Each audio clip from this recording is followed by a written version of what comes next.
భద్రాద్రి కొత్తగూడెం జిల్లా అశ్వరావుపేట మండలం నారంవారిగూడెం గ్రామంలో క్షుద్ర పూజల ఆనవాళ్లు కలకలం రేపుతున్నాయి.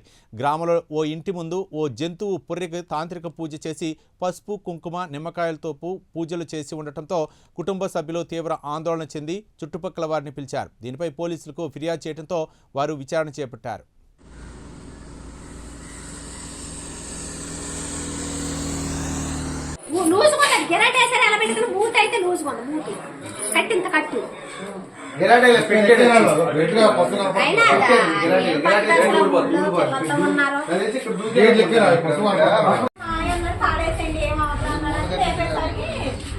పడిపోయింది మూట